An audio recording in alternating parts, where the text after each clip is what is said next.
Good morning. Proverbs 31.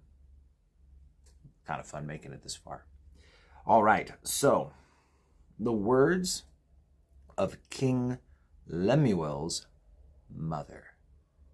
Now, this kind of goes back and forth.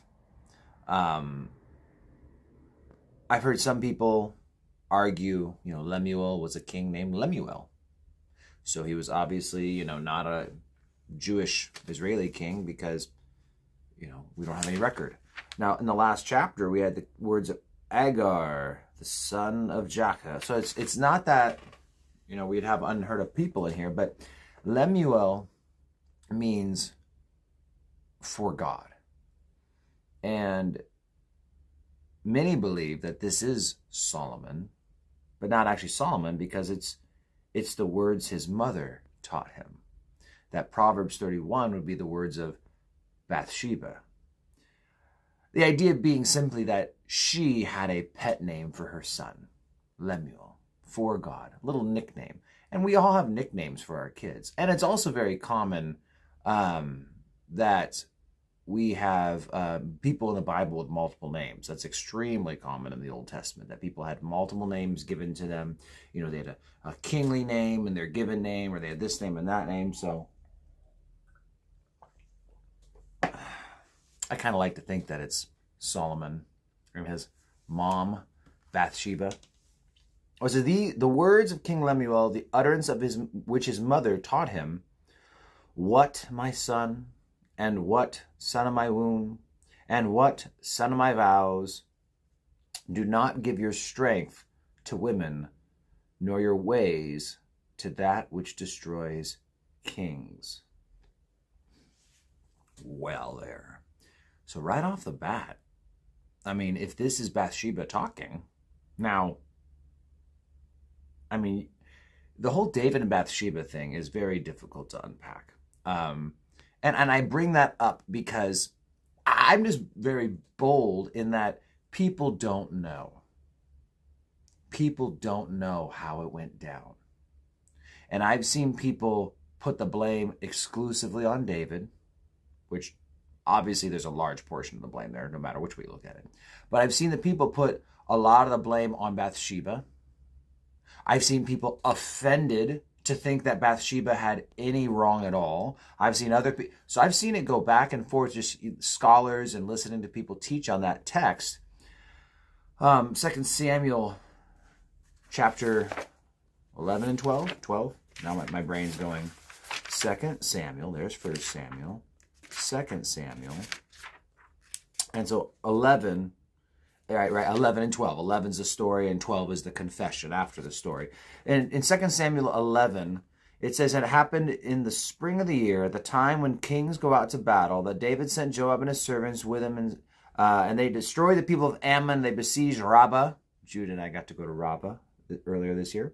"But David remained in Jerusalem. Then it happened one evening that David arose from his bed and walked on the roof of the king's house. And from the roof he saw a woman bathing, and the woman was very beautiful, behold. So David sent and inquired about the woman, and some said, "Is this not and someone said, 'Is this not Bathsheba, the daughter of Eliam, the wife of Uriah the Hittite?'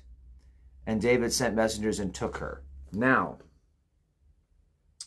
do I have it down here? Give me 1 second.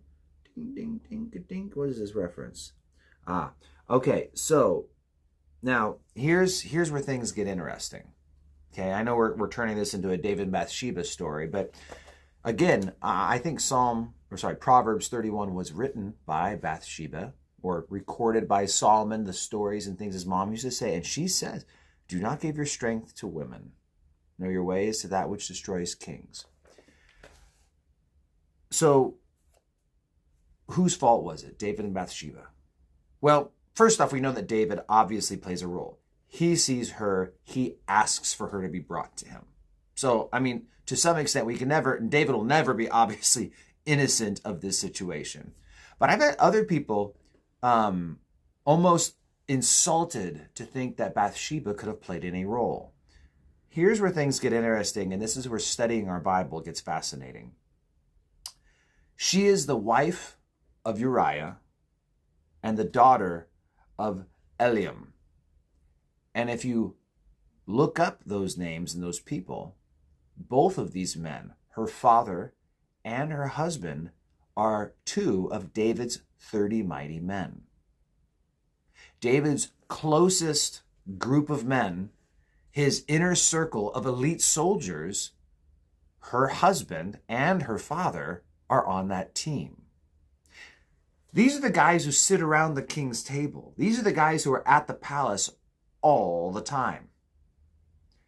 Not only that, Bathsheba's father, Eliam, is the son, at least it seems this way from there's a lot of hints in the sense of we look at a genealogy and it lines up. Okay, if this is the same guy, then this is what it is. And then you see some behaviors that her grandfather was Ahithophel. What? I mean, I'm sure some of you might remember Ahithophel right away. A lot of people won't. But when Absalom goes to rebel against David, Ahithophel was David's most treasured counselor, an old wise man who gave David great counsel. And David was afraid, actually, because Ahithophel sided with Absalom. Why would Ahithophel do that? Because he might have been upset about a situation with his granddaughter. And you'll find in the end, Ahithophel ends up hanging himself because they don't take his counsel. And he knew that David would get away then. So anyway, but all this said, what I'm making the point is that this family of Bathsheba was close to David. It wasn't just, some random woman on a random rooftop. No, I think it's very, very, very safe to say that David knew Bathsheba. That David knew Bathsheba and knew her well long before the event on the rooftop.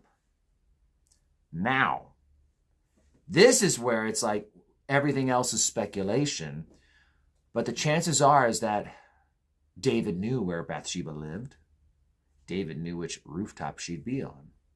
But that said, being so close to the family, Bathsheba, she knew that David stayed home because her husband was at that war. So she knew that David didn't go. She may have known when David would go out on his rooftop. I mean, it makes it sound like, it was a restless night, it was a random time, who knows? But had she been leading him on prior to this time? Again, it's all speculation. I don't know. Unless you were there, you don't know. But the point is, we know that there's a backstory, that we just don't know the details, but it could go any way. And so I just like that to keep my mind open, that somehow Bathsheba was involved. And the idea is when David says he inquired, it might make you think he didn't know who she was if you've never put those other facts in. No. David was inquiring for her, like requesting her, bring her. That was already the command, bring her. And so when those other people said, is this not? That was them reminding David, David, I know you just asked for that girl, but isn't this Uriah's wife? The daughter of this? And they're naming two names like David, your mighty men, daughter of, husband, your wife of. And so the catch is this, though. She marries David and becomes the mother of Solomon. God in Deuteronomy 17:17, I believe, says that kings were not to do three things. They were not to multiply silver or horses, so basically wealth and power. And they weren't to multiply wives. And that's the lust of the eyes, the lust of the flesh, and the pride of life. The lust of the eyes, money, money, money. Gimme, gimme, gimme. The lust of the flesh, lust. Desiring my sexual, or fulfilling my sexual desires. And the pride of life, power. I got all these horses. And back then, it was like having Humvees, right? Or tanks. That's the idea with horses, was like you had power when you had horses. It makes a huge difference when you got a bunch of guys who are using their rakes. I think, movies have really skewed our view of what ancient battle was like. Many people were just fighting with whatever they could find, and then you go up against a horse, and that's a stinking scary thing to go up against. And so if you had lots of horses, you were super powerful. So David was not supposed to multiply wives. And some people joke, well, David just added wives. It was Solomon who began to multiply wives because he had, hundreds. But David did take multiple wives. And what we find is his household was a mess. He had a son raping his half-sister. Then that sister's full brother kills that son. You see all this stuff going on in David's house. And so even though we're only going to get to verse 3 today, because then tomorrow we can take 4 to 7 or to 9, and then we'll start into the virtuous woman, the Proverbs 31 woman after that. But she starts off by telling Solomon advice he did not take, for what it's worth. Maybe he wrote this very late in life, looking back and wishing he had listened to his mother. But do not give your strength to women, nor your ways to that which destroys kings. Now, that second part, your ways, that which destroys kings, that could be looking both directions. He's going to talk about alcohol next. So tomorrow we'll talk about alcohol. We've talked about that before, and it's because the book of Proverbs has, dare I say, some of the most important verses in the Bible concerning alcohol consumption. But this verse could be a segue. Here are two things: women and addiction. And again, when I say women, it's not a problem with women as a kind, but give your strength to women. That's the idea, is that there are people who've given their strength over to lust. They've sold themselves out to fulfill their sexual desires, and their strength is gone because they've become a slave. And there are women who do the same, right? I mean, there are women who've given themselves up to be sexual objects. Rather than receiving the love that they deserve, they try and get it by satisfying a man. And it's these things that destroy kings. When we give ourselves over, and this is funny because last night, for those who are watching or you were with us last night at the church, and we talked about asceticism in Colossians chapter 2, on how this is like the far ends of the spectrum, right? There, I'm balanced now. Gotta get in the middle of the camera. But the far ends of the spectrum, where on one side, asceticism, where these guys were thinking they were more spiritual by denying natural desires. And so fasting or celibacy, and the idea of celibacy there, again, it's like the Catholic priests. I didn't get to share this last night, so you guys get it now. I forgot to mention it. I forget a lot. You'd be amazed at how much doesn't make it into the sermons every Sunday night. But the Bible does not command celibacy. The Bible does not say that pastors should not get married. And so when you see priests who want to be a priest and then are forced to be celibate because that's the teaching and the way of the Catholic Church, well, that's why we have all these molestation charges. Because when you try to do something that's unnatural, God has given people those desires on purpose, and you try and fight against it, you end up just like exploding and making these horrible decisions. And so the idea of enforcing rules so far on one side is just unnatural. But on the other side of that coin, if you have no self-control, that's just as bad. Over here, forcing celibacy, to be single the rest of your life because it'll be more holy, wrong. But on the other side over here, if you cannot keep sexual desire, if you can't keep drinking in check, if you choose to drink at all, right? I mean, that's a choice and a liberty. But if you do choose it and you can't keep it in check, then you've got a serious problem, right? And so there's all these other things. And so we talked about that which destroys kings. It's that reminder that simply that we are not supposed to become a slave to anything, right? We're not supposed to come under the power of something. In fact, in 1 Timothy chapter 3, when it talks about the qualifications of being an elder and a deacon, this is for alcohol, but again, it's just the general subject of letting ourselves be controlled by something. It says, let the elders not be given to wine, and then the deacons not given to much wine.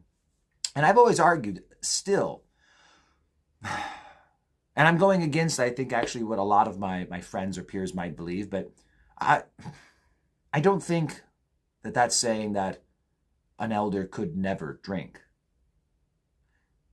Given to wine. And the idea is that you're given over. It now has control of me. I think not drinking is a great wise choice because it doesn't hurt. I mean, that's one of my number things. It's just like, it doesn't hurt me to not. And it doesn't hurt me to do. If for whatever reason I felt like that's sure, someone does a toast and I want to drink the toast, whatever. But for the most part, right, just choosing to abstain, it doesn't hurt. But you don't want to be given over to it. You don't want to be given over to sex. You can be married and have sex within the confines of marriage, but still have a problem. And you could never look at pornography or never look at another man or woman, but still have a problem of being given over to it, right? The idea is like, I don't have self-control, and it turns into something that's controlling me rather than something that's beautifully enjoyed within the confines of marriage. And so that's the advice, really, here from Bathsheba. Someone who could look at her past. I see a bunch of ladies that said hi this morning. I know there's guys out there watching too, probably, but we all have pasts. And the beauty is that we can speak with authority now.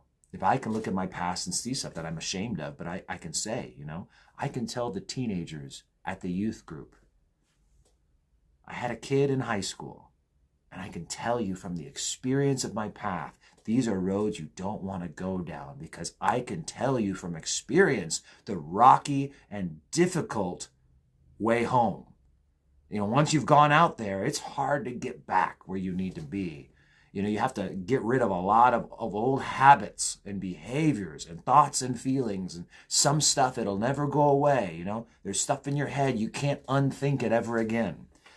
And so that's the advice here, is just remembering that even Bathsheba, who was the adulteress in the situation, again, maybe she was a total victim. We don't know, but she can still look at her past, and she could look at all the problems in her home because of her husband having all these wives, and he'd kind of given himself over to women. And sadly, Solomon will take that and blow it way out of proportion. But in the end, we need to have self-control. That is one of the fruit of the Spirit. Wow, I went way longer than I intended to. I have things to get done today. Man, you guys are so distracting. I blame you. So, self-control. Maybe I should have just said that at the beginning and said amen. Self-control. That we have liberties, we have freedoms, but we are not to be coming under the power of anything. And that's maybe where I'll flip.